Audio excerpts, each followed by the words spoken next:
first of all, congratulations to a wonderful adaptation of The Color Purple.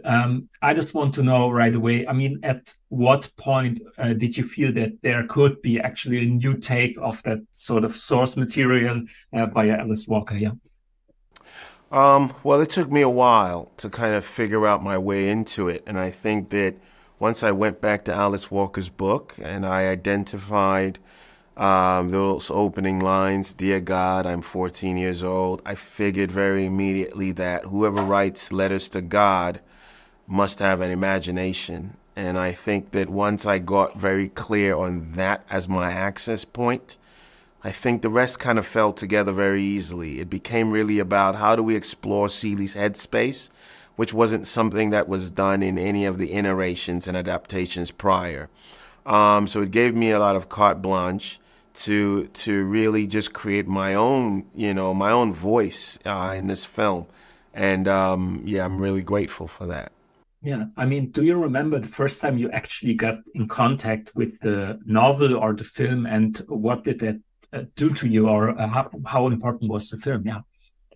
Well, I didn't get a chance to read. It started first with Alice Walker's book. It was when I was in college, and I took an English literature class, and that's what we read, and it really was outstanding to me because it was the first time I'd read African-American literature that also,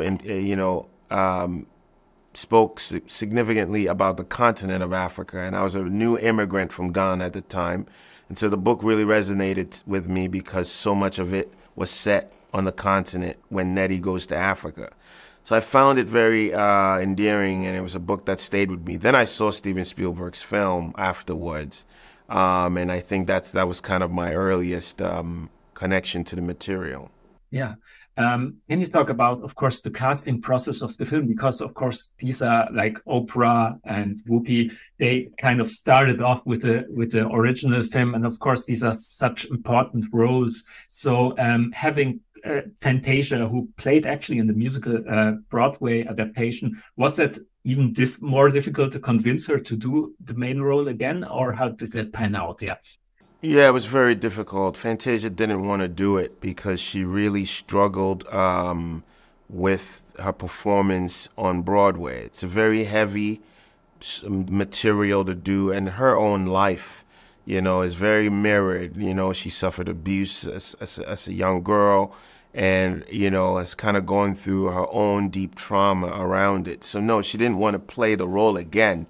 But, I showed her the version we were going to be doing, with all of this imaginative headspace and potential for healing, and I think that that's where she saw an opportunity. And for me, to this day, there's been no better compliment than Fantasia on the stage at CinemaCon saying that the process of making this movie was healing to her.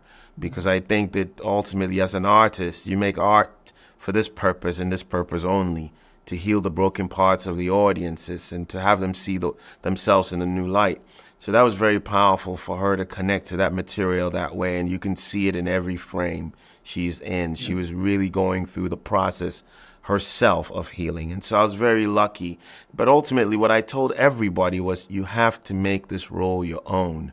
We're not here to mimic what Oprah did, what Whoopi did, what anybody did, Danny Glover. We're here to make The Color Purple our own. And if we're brave about that, and then we earn our place in the canon of The Color Purple, and we're not a cheap imitation, but we are in fact our own thing.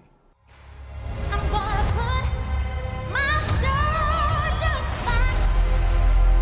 Es wird Zeit für euch, die Welt zu sehen. Hier muss es jetzt mal anders werden.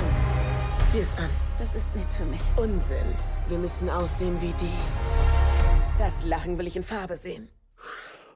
Da kann dir keiner widerstehen.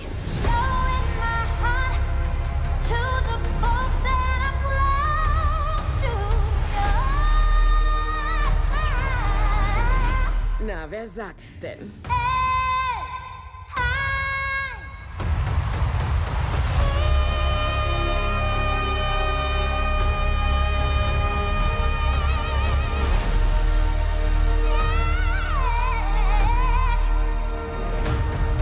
Liebes Seeley, wir sind mehr als Könige und Königinnen. Wir sind das Zentrum des Universums. Oh, yes, I